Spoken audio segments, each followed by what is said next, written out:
beloved Boss Mike Cervera.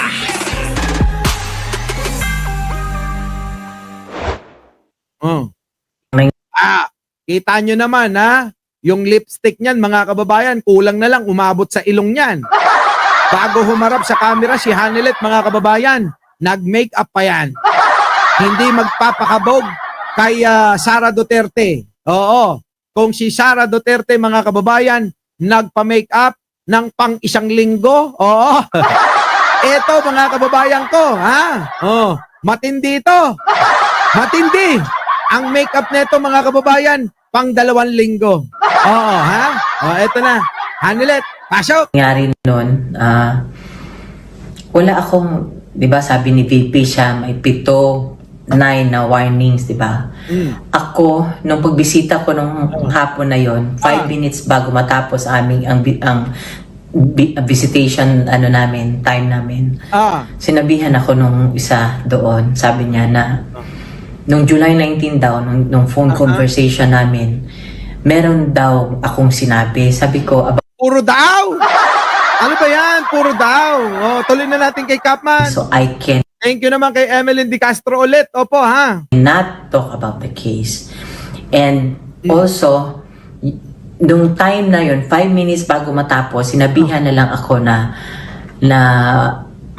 isususpend daw ako. Ang sabi pa nga ni PRD, walang dating yung mga kababayan, kung paano magsalita si Hanilet, walang wala man lang, hindi ka man lang maingganyo, hindi ka man lang makikinig sa kanya ng ng mga sasabihin niya. Kung baga sa TV, mga kababayan, may pinanood kang palabas, una pa lang, i-skip mo na, palit na agad ng papanoorin mo. Tignan nyo, walang kalatoy-latoy mag-deliver ng salita, sige tuloy. Doon sa lalaki na nagsabi sabi niya, you cannot do that. Yun niya. Kasi, he is expecting me. He knows that this is my turn. This is my time right now. This is my schedule to visit him. And hindi mga kababayan, hindi na pinapapasok si Hanilet doon sa kulungan ni Digong. Baka kung ano-ano yung mga pinaggagawa doon. Hindi yata nila alam, mga kababayan, na meron mga camera at saka mga speaker na naririnig at nakikita yung mga gagawin nyo sa kulungan kung meron. Di ba? Baka mga kababayan, meron ginawa na naman si Digong. Alam nyo naman yun, di ba?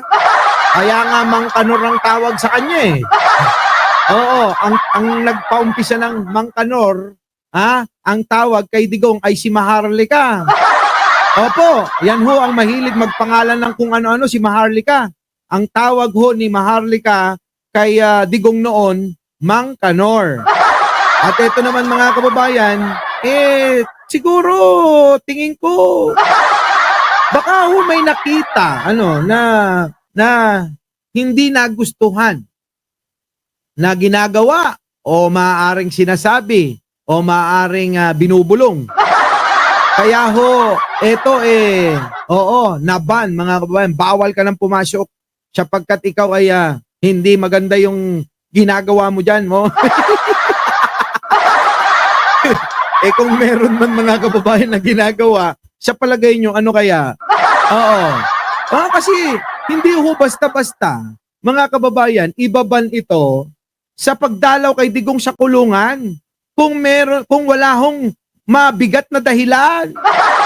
Ang tanong ko ngayon, mga kababayan ko, sa palagay po ninyo, ano ang mabigat na dahilan ng ICC kung bakit itong si Hanilet, nakakampi ni Roque at ni Maharlika ay hindi papasok na?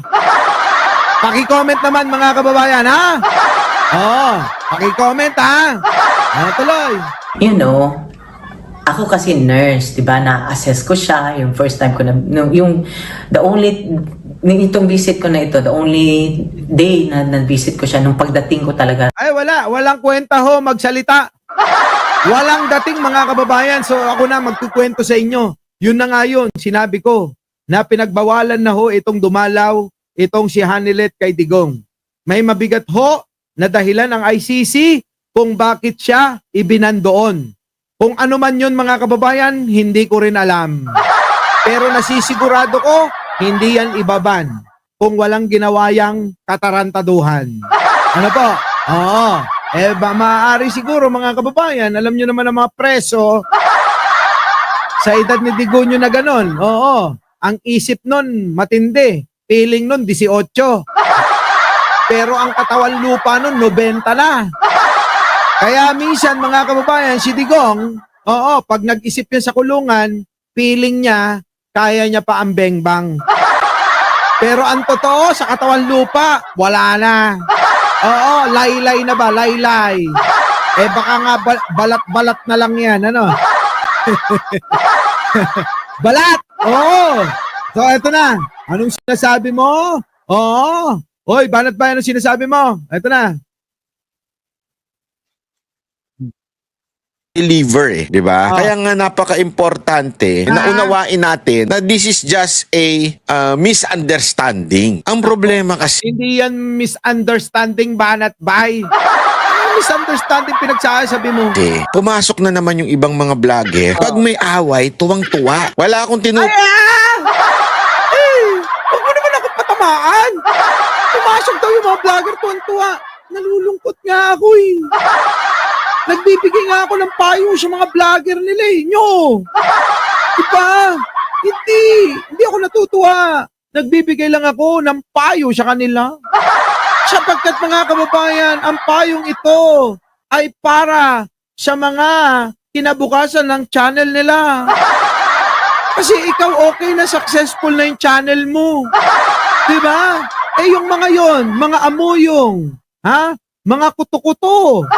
Oh, mga surot-surot. Yung mga vlogger na ganon. Aba, hayaan mo na lang bang maging ganon sila habang buhay? Hindi ba pwedeng maging daga naman minsan? Diba? Gawin nyo namang daga. Diba? Oo. Garapa-garapata. Ayan, tuloy. tukoy na vlogger dito Basta kung sino man yung Mo, takot ka pa. Ayaw mo pang manukoy. Patakot ka kay Maharlika, no? Maharlika, eto na. Oo, pinapahagingan ako. Hindi naman ako nakikisaw-saw sa inyo. Nagpapayo lang ako sa mga vlogger nyo.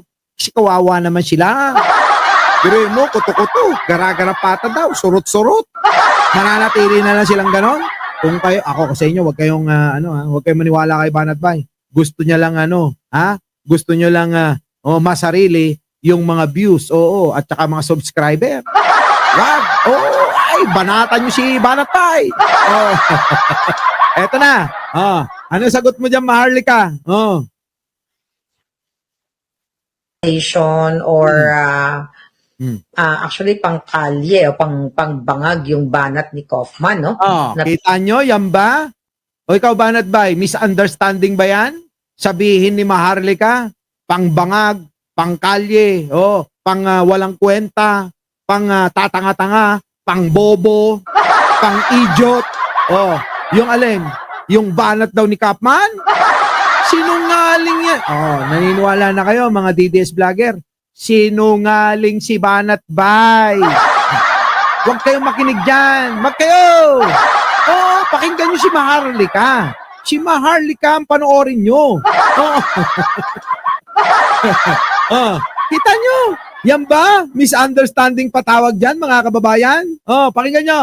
o pangbangag yung banat ni Kaufman, no? Pangbangag yung banat ni Kaufman. Kita nyo, mga kababayan ko? Misunderstanding pa ba tawag dyan, Banat Bay? Hindi na misunderstanding yan. Hindi na ho, mga kababayan. Na pinagtatanggol ng mga alpotera, okay? Yan. Ang alpotera ho, mga kababayan, yan sila Banat Bay. Kampi sila kay alpotera at kanino, mga kababayan? Kaya alpotera at saka si Digong. Yan, mga kababayan, tuloy. Basta ba ni Kaufman at ni Chipmunk ang kanilang scripted interview Naglabas na ba sila ng correspondence? Kita nyo, oh, yung mga nandyan daw sa The Hague, yung mga vlogger, ayan, nakikiisa kayo kay Kaufman. Pero tingin ko mga kababayan kasi, natatabunan na ho si Maharlika at si Roque sa The Hague. Kita nyo mga kababayan ko, magagaling din yung mga vlogger doon eh. Bakit?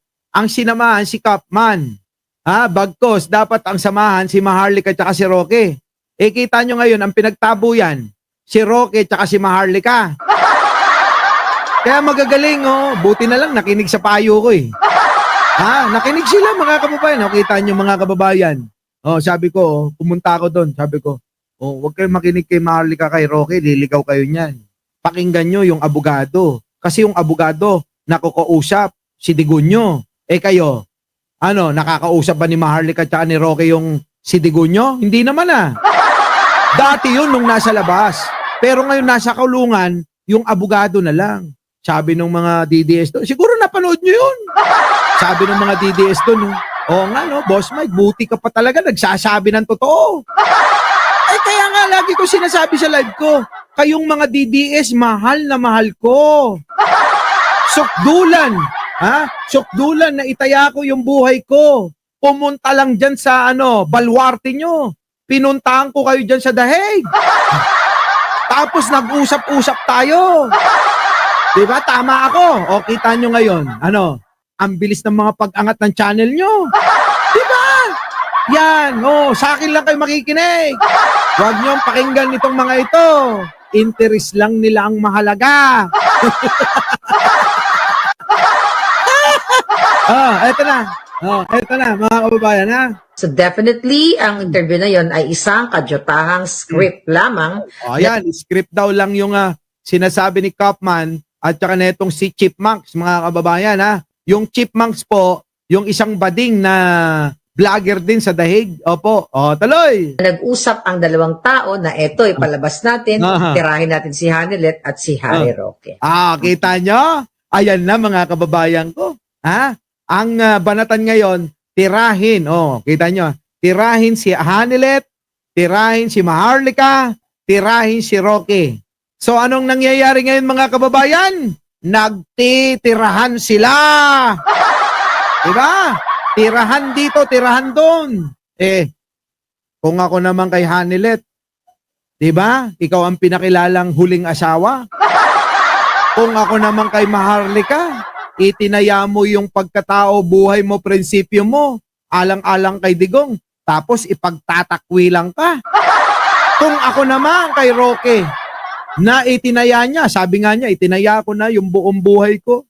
Nagagalit na nga yung mga kaibigan ko, pamilya ko, dahil sa sama ko kay Digong, umiiyak-iyak pa. Pinagtabo yan din, mga kababayan. Ngayon, ano na mangyayari? Ito na ngayon.